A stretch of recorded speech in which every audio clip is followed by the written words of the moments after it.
By the late 1950s, Soviet generals confronted a stark reality, one that threatened to unravel their entire war doctrine. Enemy jet aircraft soared at speeds exceeding 1,000 kilometers per hour, reaching altitudes that rendered conventional anti-aircraft artillery nothing more than inert scrap metal. Shells simply failed to intercept targets. This was not a minor tactical deficiency. This was a gaping vulnerability at the heart of their defense strategy. Air power, after all, was poised to deliver the decisive opening blow in any global conflict. The Soviet Union found itself in a desperate race for a solution. Without it, their advancing tank armies and motorized rifle divisions would stand utterly exposed, defenseless beneath enemy bombs. Existing surface-to-air missile systems offered no solace. These were designed for a static, territorial air defense, not for the dynamic, brutal realities of the front lines.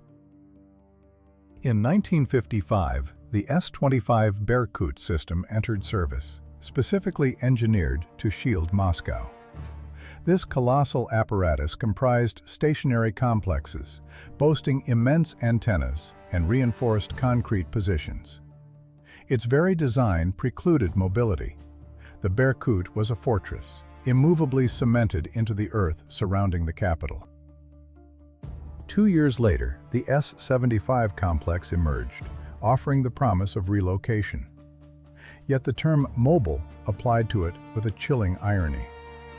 To dismantle its stations, load the equipment, traverse to a new position, and then redeploy into combat readiness demanded hours of intense, back-breaking labor from its crews. Now picture the battlefield. A tank division shatters enemy lines, surging forward, obliterating everything in its path.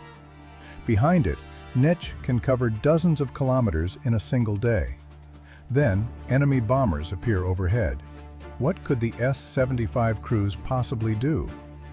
By the time they finished their arduous setup, their protected troops would be miles ahead, and the enemy aircraft, having unleashed their payload, would be long gone. The most powerful, most modern air defense assets proved utterly useless for shielding an advancing army. Soviet military strategists understood this profound flaw. In 1958, they presented designers with a mandate that many considered impossible. Create a mobile surface-to-air missile complex capable of engaging targets at the same altitudes and ranges as the nation's fixed air defense systems. Crucially, this new machine had to move seamlessly with tanks, deploy in mere minutes, and withdraw from its position just as swiftly. Engineers were tasked with reconciling the irreconcilable, packaging the raw might of a stationary fortress into a self-propelled mobile unit. What systemic compromises were made to achieve this impossible feat?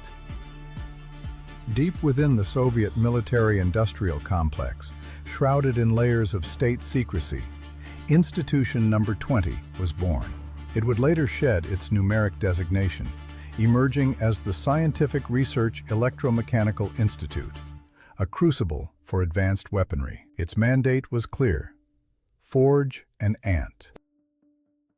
Benjamin Pavlovich Efremov, a man whose name was already etched into the annals of anti-aircraft innovation, was handed this impossible task. A chief designer of rare talent, with prior experience in complex zenith systems, he faced the daunting challenge of assembling a team and solving dozens of technical conundrums. The new complex, christened Krug, Circle, would soon become a chilling symbol of Soviet technical prowess. The first and most critical hurdle was mobility. Existing anti-aircraft systems were tethered to cumbersome trailers or mounted on trucks, vehicles that bogged down in mud, unable to keep pace with the swift advance of armored divisions. Efremov understood the inherent flaw. A fundamentally different solution was required. He turned to the machine builders in Kharkov, demanding a specialized tracked chassis, one capable of bearing immense weight while traversing any unforgiving terrain. The Kharkov engineers delivered a marvel. Their creation was a steel beast, a tracked platform that could hurtle across the landscape at 64 kilometers per hour, conquering the same obstacles as a main battle tank. It was a testament to engineering brute force, a machine designed not for comfort, but for absolute, unyielding performance. The second critical issue was autonomy. In the brutal chaos of combat, there would be no time to search for power outlets to energize radars and computing machines. Efremov's design ensured that each combat unit within the Krug complex possessed its own self-contained power generation, allowing it to operate entirely independent of external infrastructure. This was not merely convenience. It was a doctrine of self-sufficiency, a guarantee of relentless operation. The designers pushed further. They equipped these machines with comprehensive protection systems against atomic, chemical, and bacteriological warfare. Crews could engage in battle, sealed within their hermetically protected cabins, even as the world outside dissolved into a radioactive nightmare. It was a chilling foresight, a tacit acknowledgement of the unthinkable. 6 long years stretched into an eternity. 6 years of relentless development, of grueling tests, of devastating failures, and of new, desperate attempts. Engineers grappled with problems that had no precedent, no existing solutions. Nothing remotely similar existed anywhere else on Earth. The Krug was an uncharted frontier of military engineering. Then in 1965, the Krug complex was officially adopted into the arsenal of the Soviet Army. What had once seemed an impossible dream had been forged into a terrifying reality. Its capabilities stunned even the most hardened military specialists, veterans accustomed to the grim calculus of war. Its maximum firing range extended to 45 kilometers. This meant an enemy aircraft would be caught in the system's lethal embrace long before it could even approach, let alone release its payload upon the protected troops. The upper engagement boundary reached an astonishing 23.5 kilometers, effectively covering nearly every operational altitude for the tactical and strategic aviation of that era. Yet the most impressive metric was the speed of the targets it could obliterate. The Krug's missiles could intercept and destroy objects hurtling through the sky at 2,880 kilometers per hour. That is almost 3 times the speed of sound. An interceptor missile became a phantom, a blur in the sky, obliterating its target before the sound of its approach could even register. At the very heart of this entire system lay the 3M8 anti-aircraft guided missile. It was a true masterpiece of engineering, embodying the most advanced technologies of its time. The missile measured 8.5 meters in length, its mass reaching 2.5 tons. To put that into perspective, it carried the destructive weight of a small armored vehicle, propelled at impossible velocities. What silent compromises were made, what unseen sacrifices demanded to birth such an instrument of absolute power into a world teetering on the brink of perpetual conflict. To lift a weapon with the mass of a small truck, accelerating it to lethal velocity, was no simple feat. Engineers devised an elegant solution. The missile itself bristled with 4 solid-fuel rocket boosters, strapped tightly to its sides. At launch, these accelerators ignited, unleashing a colossal thrust that literally ejected the missile from its rails, propelling it through the initial segment of its trajectory. Mere seconds later, their explosive charges spent, these boosters automatically detached, plummeting back to Earth. By then, the missile had achieved sufficient speed. A completely different engine took over, a ramjet air-breathing engine, fueled by common aviation kerosene. Its operational principle was ingeniously simple, a marvel of cold, hard physics. Incoming air slammed into a specialized channel where it mixed with atomized fuel. This volatile mixture ignited, and incandescent gases erupted with immense force from the nozzle, driving the missile forward. The faster the missile flew, the more air was rammed into the engine, and the more powerful its thrust became. This self-sustaining cycle allowed the weapon to maintain sustained supersonic velocity throughout its relentless flight toward its target. Guidance was absolute, controlled by radio commands from a dedicated ground station. Specialized equipment meticulously tracked both the target and the missile, calculating necessary course corrections in real time. These precise adjustments were then transmitted to the missile aboard a secure radio channel. The weapon obeyed every command, an implacable hunter closing in on its doomed adversary. When the distance between predator and prey narrowed to 50 meters, a proximity radio fuse activated. The powerful warhead detonated, shattering the target into fragments. The probability of engagement for a single missile stood at 75%. 3 out of every 4 shots found their mark, a remarkable achievement for its era, a chilling testament to its design. Live-fire exercises repeatedly confirmed this efficiency, demonstrating the reliability and surgical precision of Soviet weaponry. A single launch was often sufficient to neutralize an enemy aircraft, drastically reducing the consumption of costly munitions and maximizing strategic impact. This was not just about destruction. It was about calculated, overwhelming force. The core tactical unit of this system, known as the Krug complex, was a specialized anti-aircraft missile battalion. This formidable unit included a target acquisition station, a powerful omnidirectional radar mounted on a tracked chassis. Its antenna continuously rotated, silently sweeping the entire surrounding airspace, identifying any airborne craft many dozens of kilometers away. Beyond mere detection, this station performed another critical task. It determined the national affiliation of targets using a friend or foe identification system. The actual combat operations were directly overseen by 3 anti-aircraft missile batteries, each subordinate to the battalion commander. Each battery comprised its own missile guidance station and 3 self-propelled launchers. This intricate web of sensors, computers, and raw destructive power formed a layered defense, a silent, waiting threat. What does it mean when the machinery of war achieves such cold, calculated perfection, reducing human conflict to a series of probabilities and automated responses?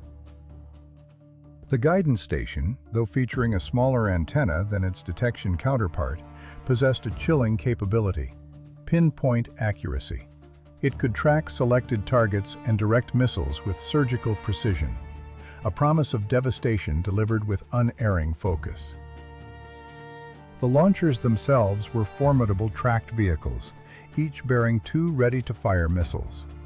This configuration meant every battery commanded 6 such projectiles.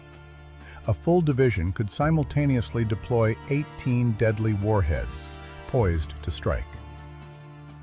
A critical, often overlooked component ensured the entire unit's operational readiness: the divisional technical battery.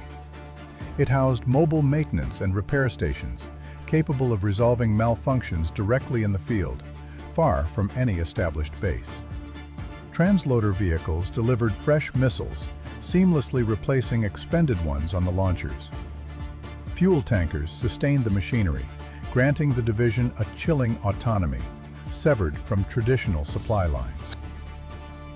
This complex system could displace, march alongside tank columns, then, in mere minutes, redeploy to new positions, immediately prepared for combat. Soviet engineers, they claimed, had forged a military masterpiece, unparalleled globally. The Krug complex operated as a mechanism honed to a terrifying perfection, each component executing its function with clockwork precision. Its deadly ballet began with divisional deployment to a designated zone under direct command orders.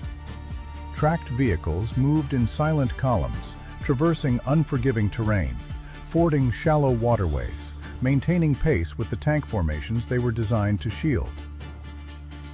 Upon arrival, the division assumed launch positions almost instantly, without extensive preparation or field engineering. The detection station anchored the combat formation center. Launchers fanned out, taking pre-calculated positions. Deployment time, a mere 5 minutes. A chilling marvel, considering the hours previous generation systems demanded. An identical 5 minutes was allocated for withdrawal, a critical factor for survival in the brutal calculus of modern warfare. The entire firing sequence was a testament to extreme automation.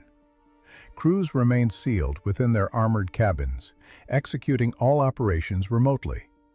Specialized equipment automatically pinpointed topographical references, determining the precise coordinates of each combat unit. Then, a synchronized orientation aligned all complex elements, ensuring stations and launchers functioned as a single, lethal organism. Battle management signals pulsed between vehicles via secure radio channels, a network of unseen commands. This was not merely a weapon system.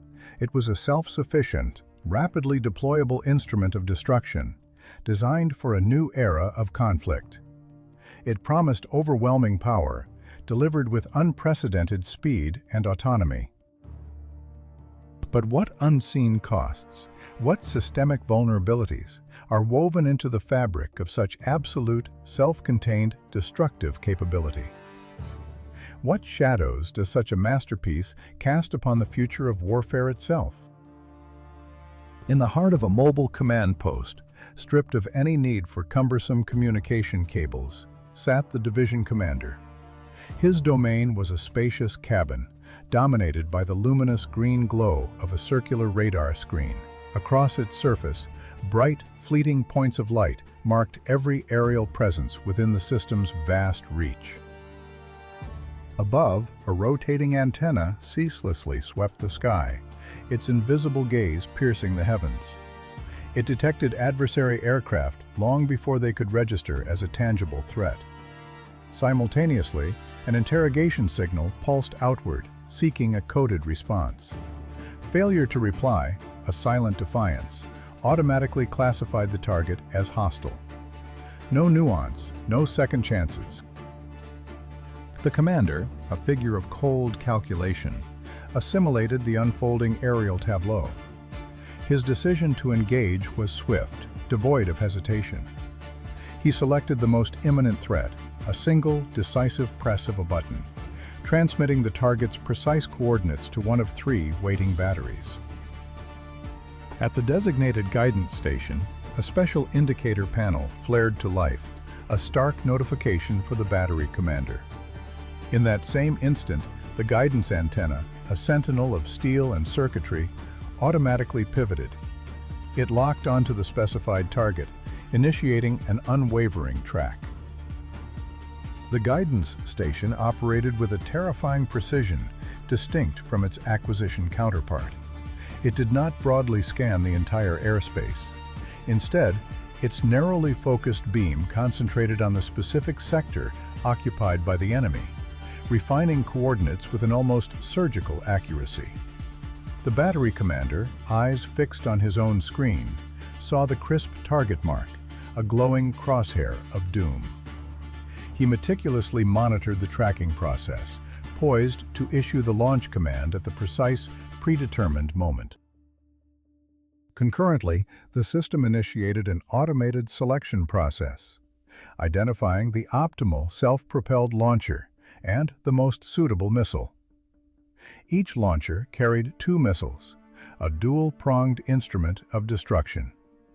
The system's algorithms, cold and impartial, determined which of the 2 possessed the superior firing conditions for the identified target. The launcher's guiding rails rotated, aligning with an unseen trajectory. the chosen missile received its final critical data upload to its onboard systems. When the target entered the lethal engagement envelope, the battery commander depressed the launch button. With a deafening roar, the solid propellant boosters ignited. A blinding cloud of smoke and flame erupted as the missile ripped free from its rails, rocketing skyward. The launched missile, a spear of vengeance, surged towards its prey. The guidance station, an unblinking eye, simultaneously tracked both the ascending missile and the doomed enemy aircraft. The missile's onboard avionics continuously received radio commands, adjusting its course with relentless precision. The distance to the condemned target shrank, second by agonizing second. The entire sequence, from the initial detection of an airborne adversary to the thunderous launch of the missile, consumed less than 1 minute. 60 seconds, a temporal cage from which no escape was possible. The enemy aircraft had no time to maneuver, no window to deploy electronic countermeasures, no opportunity to flee the kill zone. An aircraft caught in the crosshairs of this integrated system was, by all operational metrics, irrevocably doomed. On the guidance station's indicators, 2 luminous points began their inexorable convergence. The missile, a rapidly closing dot of light, raced towards its target. They drew closer, closer still, until, with a final, chilling inevitability, they merged into one. A single, brilliant flash on the screen, then nothing. What then, beyond the merged points, truly vanished? Not just an aircraft, but a system of human decision, of strategic intent, reduced to a 60-second equation of annihilation. What does it mean for the future of conflict when the most critical moments of life and death are compressed into an instant, dictated by algorithms and the cold, unyielding logic of a machine? The proximity fuse detonated. Shrapnel, a lethal hail, tore through the enemy's airframe. The battery commander, a silent observer of destruction, confirms the kill, relaying the grim success to the detection station. If the first missile, for any reason, failed to tile the system's chilling effectiveness, targets, sophisticated mock-ups of modern combat aircraft, disintegrated into twisted wreckage, repeatedly after a single launch. Anti-aircraft crews, known as Zenitchki, honed their craft to an almost mechanical precision, relentlessly shaving seconds from their reaction times. The Soviet Army had acquired a weapon, a shield designed to reliably guard its forces from aerial assault. This new weapon, the Krug complex, exploded onto the global stage. Every analyst, their faces grim, rapidly grasped a terrifying truth. The familiar tactics of bomber aviation were now obsolete. For decades, the very concept of altitude had been enshrined as the ultimate protection for combat aircraft. The higher a bomber flew, the more elusive it became to anti-aircraft fire, granting its crew precious moments to detect threats and execute evasive maneuvers. This axiom, a fundamental truth, had been hammered into the minds of pilots since the brutal dogfights of the Second World War. Yet, these new Soviet surface-to-air missiles obliterated every prior understanding of aerial combat. The Krug system could reach targets at an astonishing 23 kilometers, a ceiling utterly inaccessible to the vast majority of tactical aircraft. Strategic bombers, while capable of ascending even higher, would merely encounter the even more formidable, longer-range air defense systems protecting the Soviet heartland. A stark, terrifying reality emerged. Safe echelons in Soviet skies simply ceased to exist. Western military theorists, a palpable desperation in their ranks, frantically searched for a solution to this existential dilemma. The answer, when it finally materialized, was both unexpected and profoundly paradoxical. If sanctuary could not be found in the vast expanse of high altitude, then the only recourse was to cling to the very earth itself. At extremely low altitudes, radar systems suffered significant degradation. Their signals scattered and absorbed by the chaotic reflections from the ground, from dense forests, from urban structures, and the undulating folds of the terrain. An aircraft, hurtling just dozens of meters above the surface, merged with the background, becoming virtually invisible to radar. Furthermore, the critical window for detecting and engaging such a target shrank dramatically. It would appear from beyond the horizon, a phantom, literally at the last possible moment. American designers, facing this stark new reality, immediately embarked on a monumental task: the creation of a new generation of strike aircraft, machines engineered to operate at these perilous, ultra-low altitudes. The most prominent embodiment of this radical concept emerged as the F-111 tactical bomber, its inaugural flight taking place in 1964. This aircraft was a crucible of revolutionary technical solutions.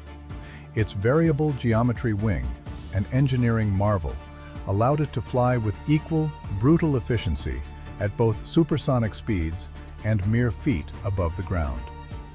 It's the aircraft through valleys and over ridges, maintaining a precise, terrifyingly low altitude, hugging the Earth's unforgiving surface. This was not merely an aircraft. It was a desperate, technological answer to an overwhelming threat, a machine designed to exploit the very blind spots created by the Soviets' own defensive might. The arms race had shifted, not skyward, but downward, into the very shadows of the landscape. This was not merely a change in tactics. It was a fundamental redefinition of aerial combat, a desperate scramble for survival in a newly hostile sky. What other unseen costs, what other systemic vulnerabilities were quietly forged in the crucible of this sudden, brutal obsolescence, forever altering the hidden equations of global power? It flew beneath the radar, not metaphorically, but literally. The F-111, a marvel of American engineering, possessed in its most daring maneuvers. This aircraft could hurtle across the landscape at altitudes below 100 meters, mimicking every undulation, every hills, valleys, winding riverbeds. They all flashed beneath its belly. Enemy radar screens, then state-of-the-art, struggled in vain to isolate its signature amidst 1,000 chaotic reflections. This audacious method of penetrating air defenses the Western Bloc. A new predator stalked the skies, and the Soviet Union's most formidable ground-to-air defenses were blind to it. Soviet military strategists watched, their concern deepening into alarm. Their venerable Krug missile system, designated SA-4 Ganef by NATO, required urgent, radical modernization. Its original design carried a critical flaw. It could not engage targets flying below 3,000 meters. This threshold, once deemed acceptable in an era before mass, low-altitude aerial assaults, now transformed into a catastrophic breach in their national air defense. The 3-kilometer dead zone was not merely a technical specification. It was an open invitation for an enemy to strike with impunity. The Scientific Research Electromechanical Institute received its chilling directive: eliminate this fatal vulnerability. The task was monumental, demanding a complete overhaul of both the guidance stations and the missiles themselves. The core problem was insidious. At low altitudes, radio beams scatter and reflect off the Earth's surface, generating a cacophony of false signals. This ground clutter obscured genuine targets, making precise coordinate determination an almost impossible feat. The very ground became an accomplice to the enemy. Engineers toiled, developing new, complex algorithms for processing radar information. These digital sentinels were designed to filter out the spurious echoes, to discern the true threat from the environmental noise. The result was the modernized complex, dubbed Krug A. Its lower engagement boundary plummeted to 250 meters, finally offering a defense against low-flying adversaries. Yet the relentless pursuit of perfection did not cease there. The next iteration, Krug M, pushed this limit even further, down to a mere 150 meters. Enemy aircraft, to evade detection, now had to skim the very treetops, their wings almost brushing the foliage.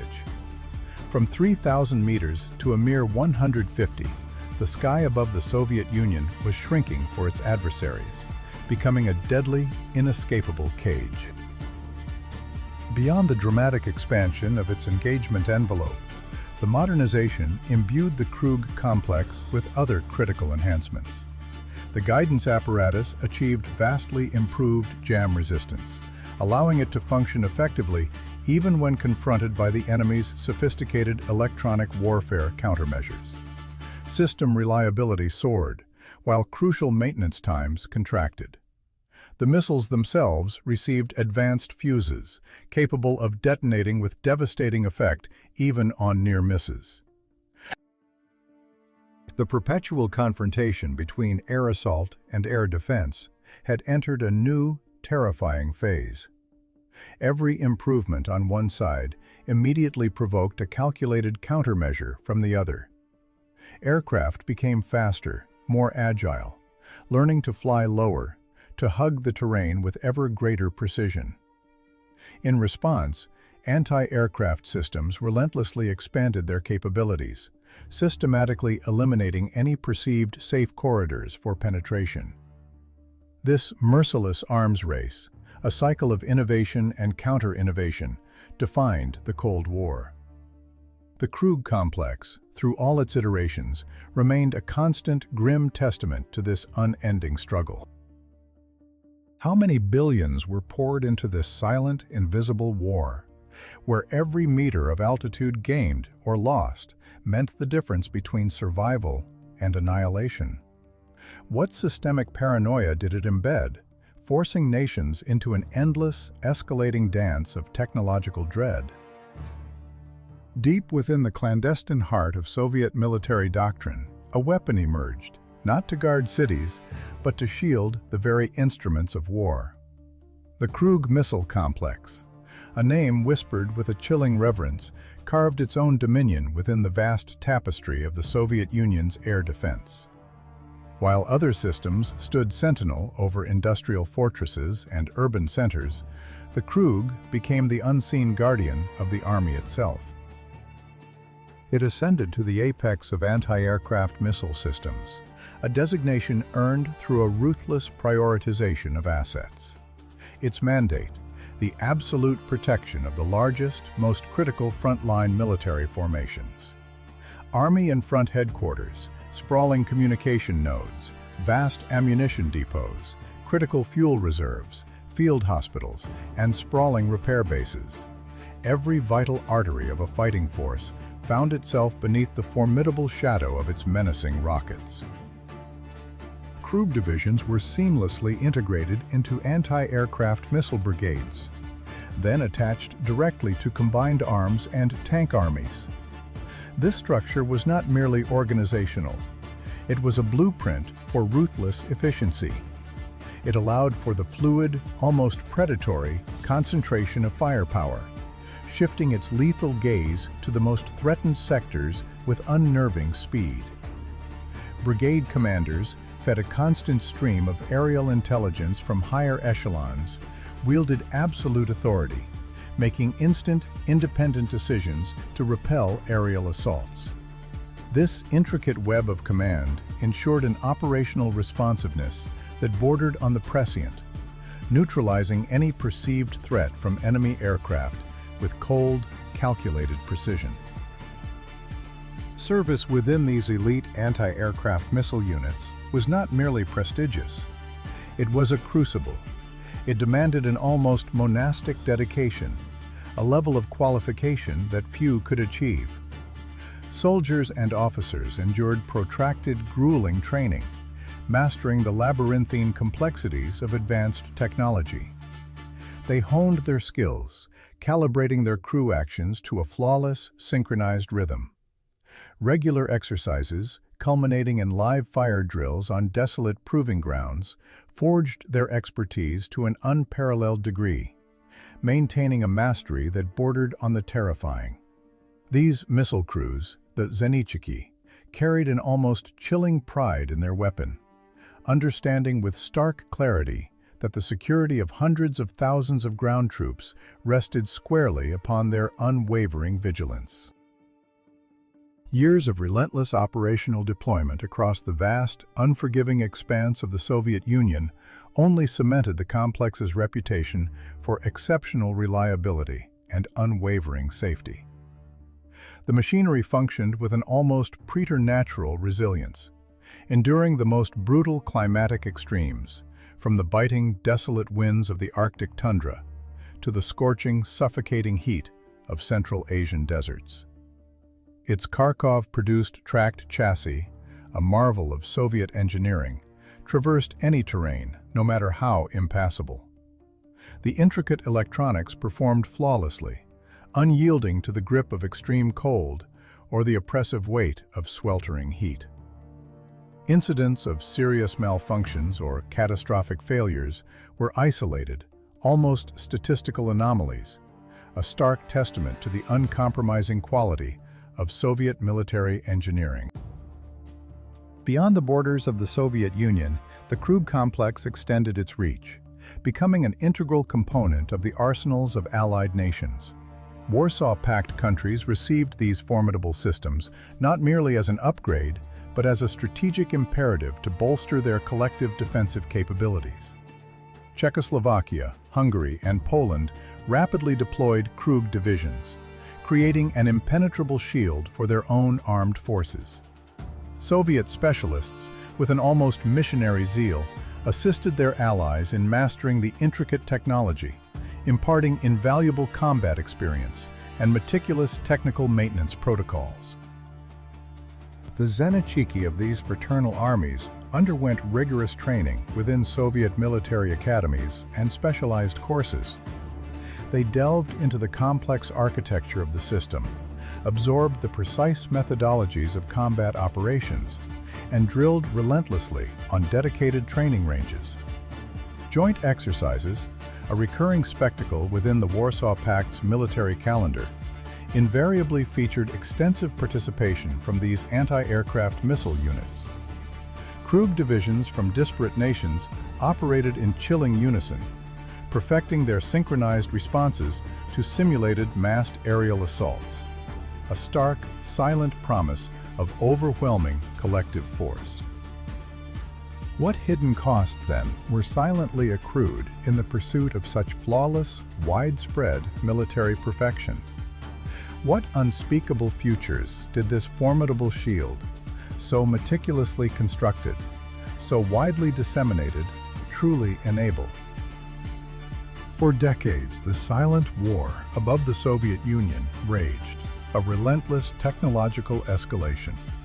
Air defense systems, designed to protect, found themselves in a constant battle against their own obsolescence. The Krug complex, once a formidable shield, stood at the precipice of its inevitable decline. The skies evolved, and with them, the threats. Aircraft grew faster, stealthier, their electronic warfare suites blinding and deafening older defenses. New predators emerged, cruise missiles flying low and fast, designed to evade detection. The pressure on Soviet designers was immense, a silent mandate to innovate or perish. The Krug system, a veteran of countless exercises, reached its absolute limit. Its internal architecture, once revolutionary, strained under the weight of modern demands. Every component, every circuit, had been pushed to its maximum potential. Its modernization capacity, a finite resource, was exhausted, leaving a critical vulnerability in the nation's protective dome. Then, in the early 1980s, a new titan arrived, the S-300V. This was no mere upgrade. It was the culmination of 2 decades of intense, often clandestine, Soviet military science. A machine forged in the crucible of escalating global tensions, designed to dominate the future battlefield. The S-300V redefined air defense. It struck targets at unprecedented distances, saw through the densest electronic jamming, and simultaneously engaged multiple threats. Its most chilling capability, however, lay in its power to intercept tactical ballistic missiles, a silent, deadly game-changer in an era increasingly defined by the threat of nuclear annihilation. Krug divisions, once the backbone of Soviet ground forces, quietly receded from the front lines. Yet, their rugged, proven systems continue to stand guard in other nations for years, a testament to their enduring, if antiquated, reliability. The principles, the very architectural DNA laid down by Veniamin Efremov and his team, formed the bedrock of what was to come. These engineers, often nameless to the public, crafted the foundational blueprints of modern tactical air defense. Their breakthroughs, their solutions, remain embedded in the complex systems that still protect skies today, a hidden legacy of ingenuity and foresight. But what unknown vulnerabilities, what unseen pressures are now building within those very systems, echoing the slow, inevitable obsolescence that once claimed the Krug? How many more cycles of innovation and decay must we witness before the true cost of this endless technological arms race is finally revealed?